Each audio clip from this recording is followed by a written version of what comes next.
Sarah, what's going on? I'm good. Awesome, awesome. So over these last, I guess this 9 month layoff, I've asked you a few times what this team could use, and you've said a few times you needed maybe a few veterans to kind of show some young guys the way. What are your thoughts on this new roster and its potential this season based off the guys you've added?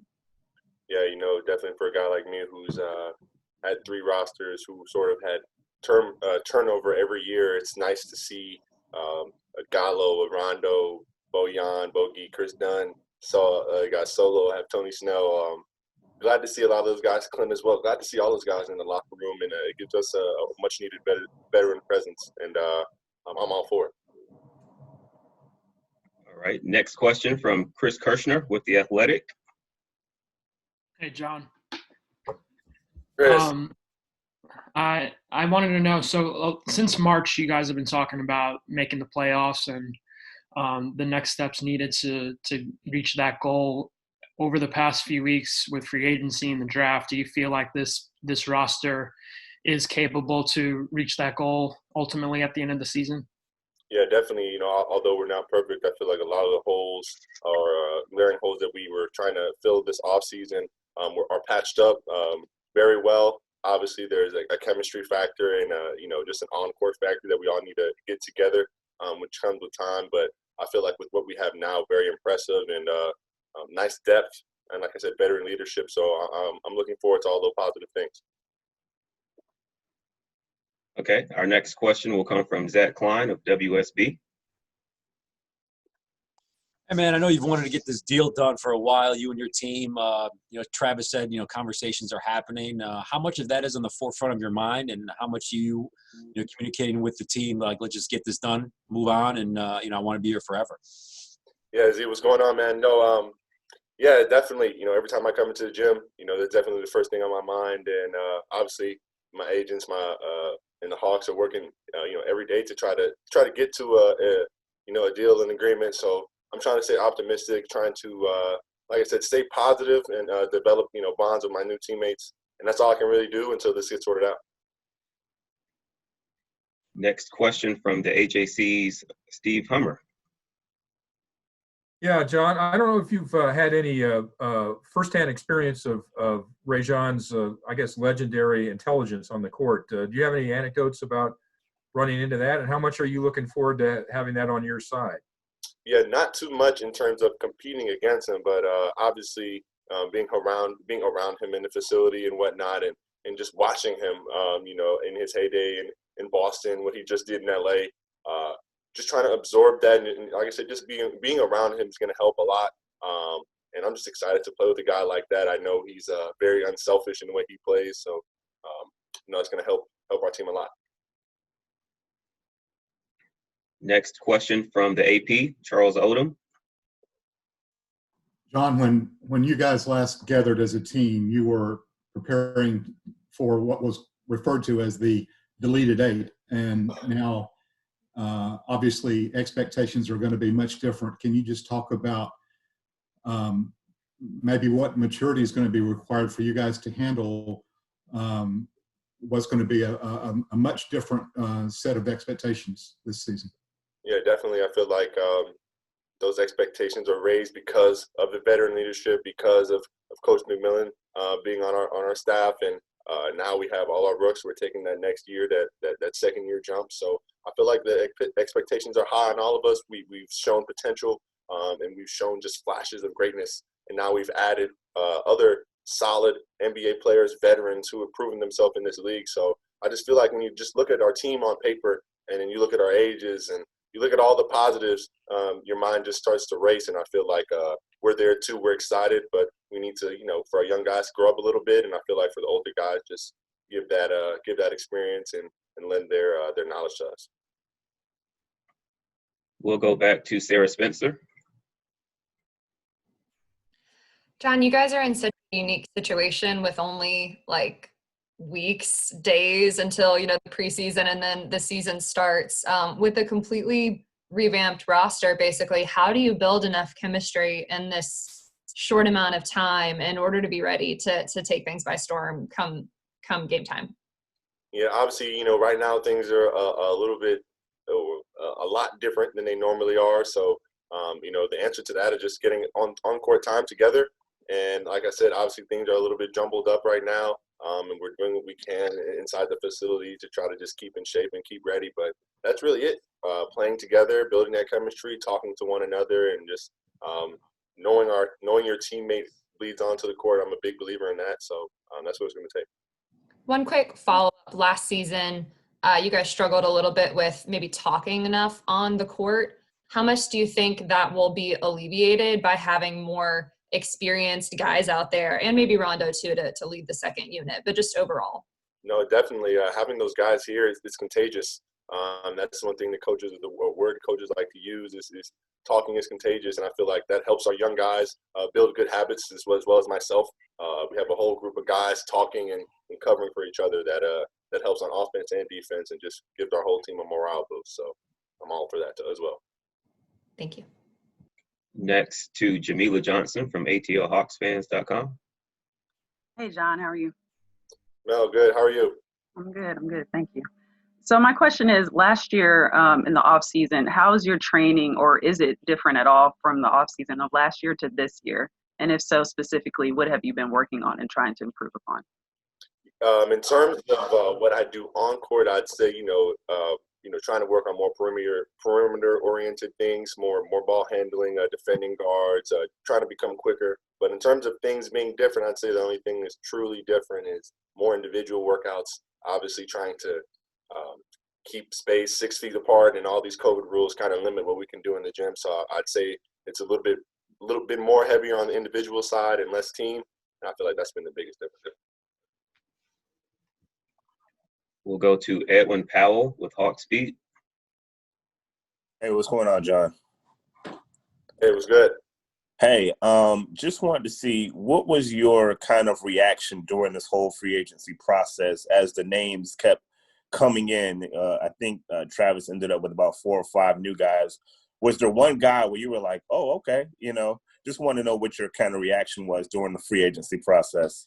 Not saying that I was any more surprised than anyone else, but I wasn't expecting Rajon to leave the Lakers just after coming off a championship and all that stuff. I usually thought that was a signed and sealed, but that was the one I was surprised about and extremely happy about. Obviously, I felt like we needed another ball handler, needed another leader, needed someone with extreme experience and someone who's just been there, and he's got all those things. So if anyone, I was super excited to get Doan in the building. Okay. Back to Chris Kirshner. With 3 weeks away from the contract deadline, December 21st, ultimately, how optimistic are you that a deal will get done before that day? I'm as optimistic as I can be. I try to come into the facility, put my best foot forward every single day, work out with my guys. And, for me, it's just trying to go home, and think about positive things. I try to dwell on if it's not or if it is, and just wait for it to happen, because I know ultimately I have no control over it.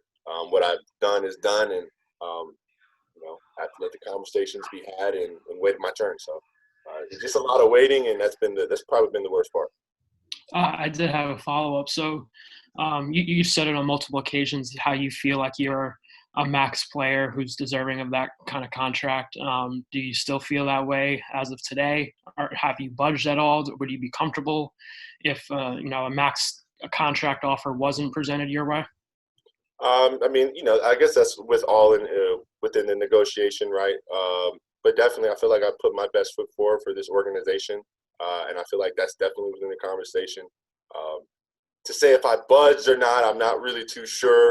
But I just feel like with our relationship and my relationship with the organization, I feel like we have nothing but positive things, or nothing but positive area to grow with. So I'm just leaning on that, and like I said, just hoping we can come to an agreement before the season starts. Back to Zach Klein. Hey, John, to kind of follow up what Sarah was talking about earlier about the camaraderie of the team, do you think maybe a blessing with all these COVID rules is the fact that the guys after games can't go out and kind of go their separate ways, or you guys are in this self-contained bubble at these hotels and kind of forced to hang out with one another and kind of learn and hang out with different guys who normally maybe not at home and on the road? Yeah, with everything, I always, I'm an even guy, right? So I always look at the positives and the negatives. And, some guys' routine is going out and, and having a nice night out, and that's how they unwind and relax. So, some guys could take a negative effect to it. Other guys like me who don't mind staying inside and playing Xbox, and going to the gym and coming back. I don't think it will affect. But like I said, for each person, it's different. So it's going to be interesting to see, how guys react to the new rules, as you were saying. So I think this team will be good, though. Okay, next question from Dwayne Rankin from Arizona.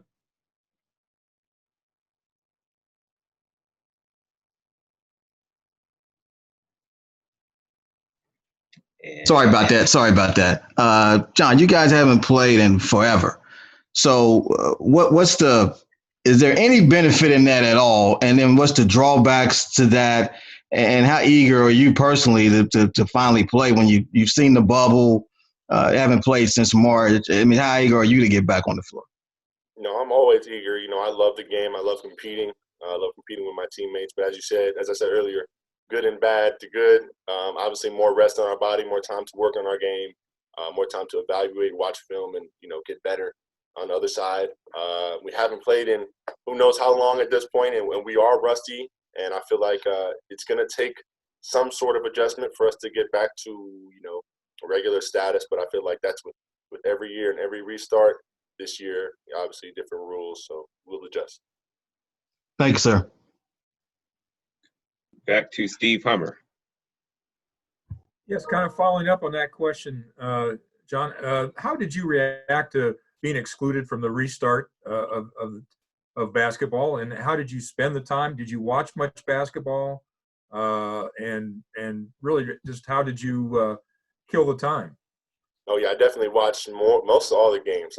Like I said before, I love the game. I can sit there and watch the games all day. I feel like I'm studying guys and watching film.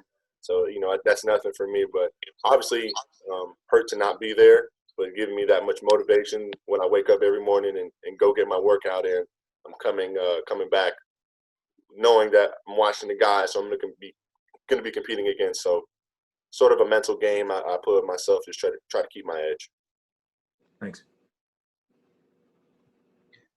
Next question from Ben Steiner.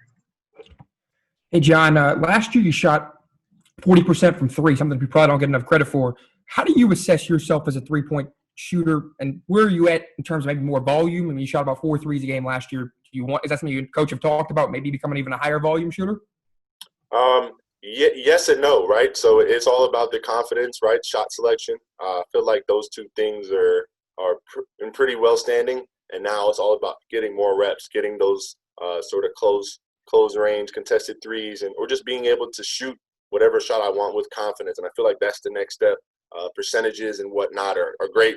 They look nice, but at the end of the day, can you rely on me to make a real shot in game is the question. So I feel like confidence and shot selection are the two biggest things. And if I can keep those going, I shouldn't have a problem around that line because I feel like my touch is good enough.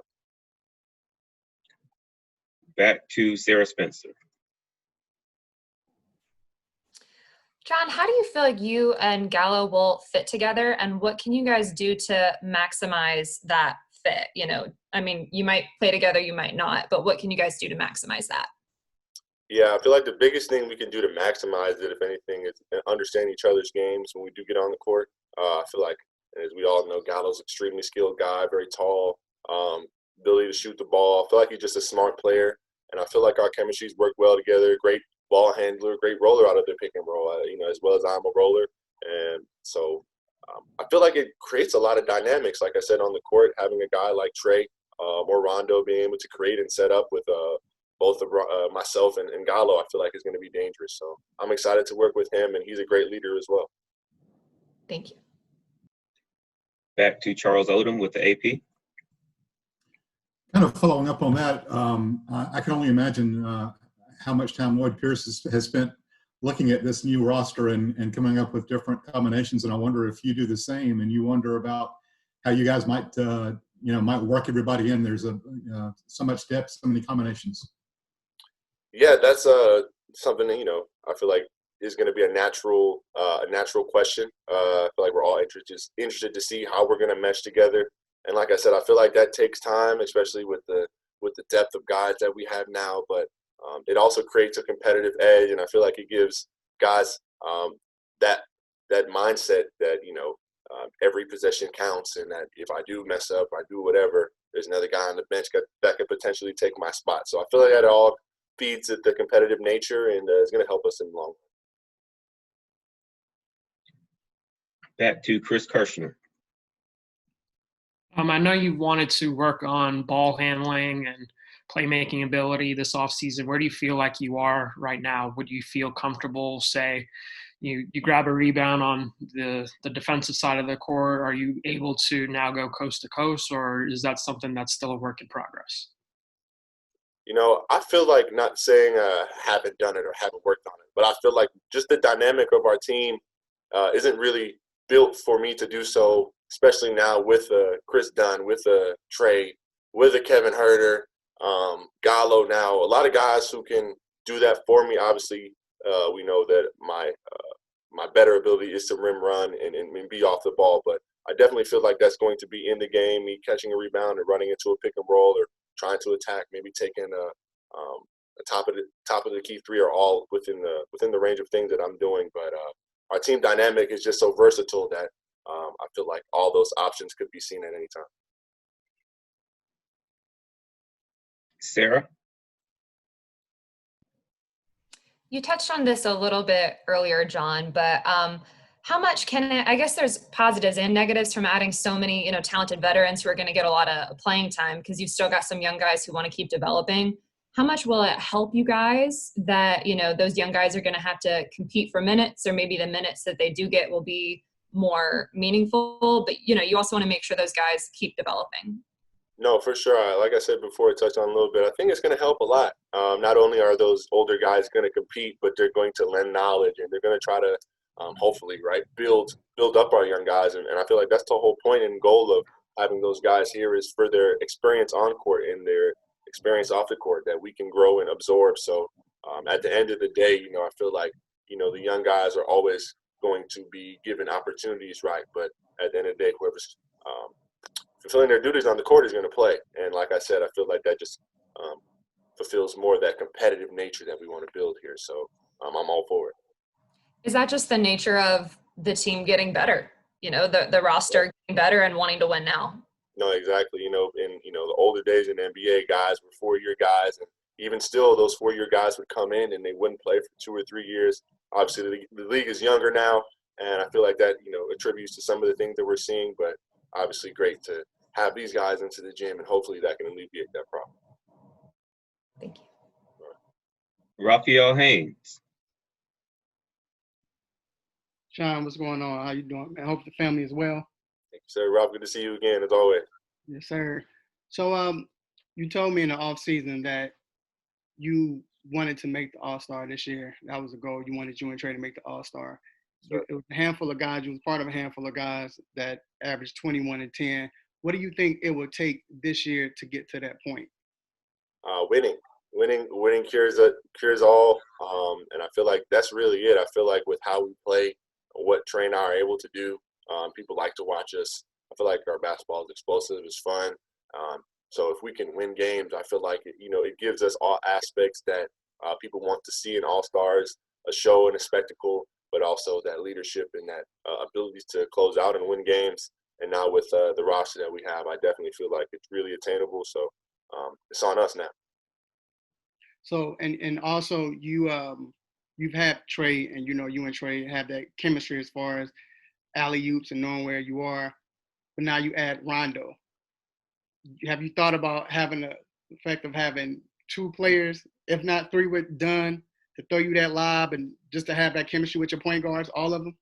Of course, man. You always dream of having a guy like Rondo, because Rondo is a true, in my opinion, pass first guy. Obviously, a true leader, a true cerebral floor general. But his game is really centered around, like I said, setting his teammates up, finding the hot guy, finding the open guy.